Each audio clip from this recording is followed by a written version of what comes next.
ಹಾಂ. ಎಲ್ಲರಿಗೂ ನನ್ನ ನಮಸ್ಕಾರಗಳು. ನನ್ನ ಹೆಸರು ಸಮೃದ್ಧಿ. ನಾನು 3ನೇ ತರಗತಿಯಲ್ಲಿ ಓದುತ್ತಿದ್ದೇನೆ.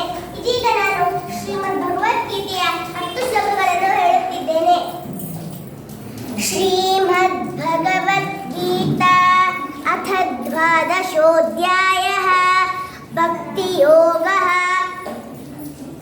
ಅರ್ಜುನ ಉವಾಚ ಏವಂ ಸತತಯುಕ್ತಾಯೇ ಭಕ್ತಾಃ ತ್ವಾಂ ಪರ್ಯುಪಾಸತೆ ಯೇ ಚಾಪ್ಯಕ್ಷರಮವ್ಯಕ್ತಂ ತೇಷಾಂ ತೆ ಯೋಗವಿತ್ತಮಃ.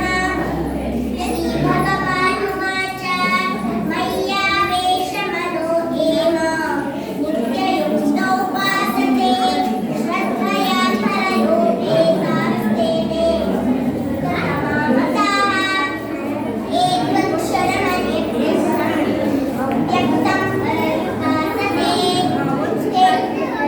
ಸರ್ವತ್ರಗಮಚಿಂತ್ಯಂ ಚ ಕೂಟಸ್ಥಮಚಲಂ ಧ್ರುವಂ ಸನ್ನಿಧಂ ಮೇ ಪ್ರಿಯಾಗಾಮಂ ಸರ್ವತ್ರ ಸಮಬುದ್ಧಯಃ ತೇ ಪ್ರಾಪ್ನುವಂತಿ ಮಾಮೇವ ಸರ್ವಭೂತಹಿತೆ ರತಾಃ क्लेशोऽधिकतरस्तेषाम् अव्यक्तासक्तचेतसाम् अव्यक्ता हि गतिर्दुःखम् देहवद्भिरवाप्यते एतु सर्वाणि कर्माणि मयि सन्न्यस्य मत्पराः अनन्येनैव योगेन मां ध्यायेत्युपासते तेषां महं समुद्धार्ता मृत्युसंसारसागरात् भवामिना चिरागात् मय्यावेशचेतसां मय्येव मनः दत्स्व मय्यं निवेशय प्रियविष्यसि मय्येव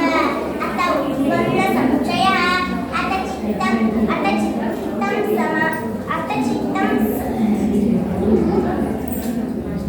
चित्तं समादातुं न शक्नोषि मयि स्थिरम् अभ्यासयोगेन ततो मामिच्छाप्तुं धनञ्जय अभ्यासेऽप्यसमर्थोऽसि मत्कर्म परमो भव मदर्थमपि कर्माणि कुर्वन् सिद्धिमवाप्स्यसि. ಧನ್ಯವಾದಗಳು.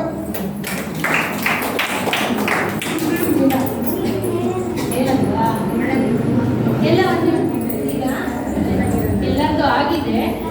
ಈಗ ಇದರಲ್ಲಿ ಏನು ನಾನು ಈಗ 12ನೇ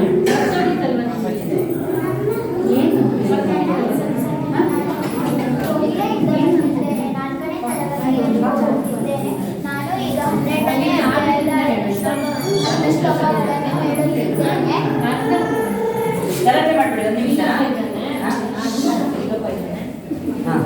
ಅಂದ್ರೆ ಶ್ಲೋಕ ಇರುತ್ತೆ ಅಂತ ಹೇಳ್ತಾರೆ.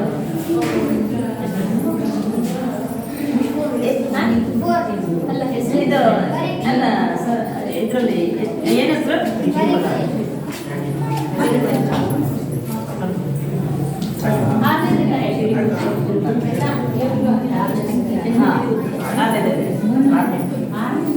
ಎಷ್ಟು ಮಾಡ್ತೀವಿ?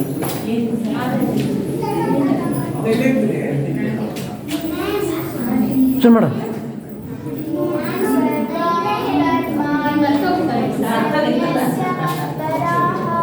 ಅನನ್ಯನ್ಯೈವ ಯೋಗೇನ ಮಾಂ ಧ್ಯಾಯಂತ ಉಪಾಸತೆ ತೇಷಾಂ ಮಹಂ ಸಮುದ್ಧರ್ತ ಮೃತ್ಯುಸಂಸಾರಸಾಗರಾತ್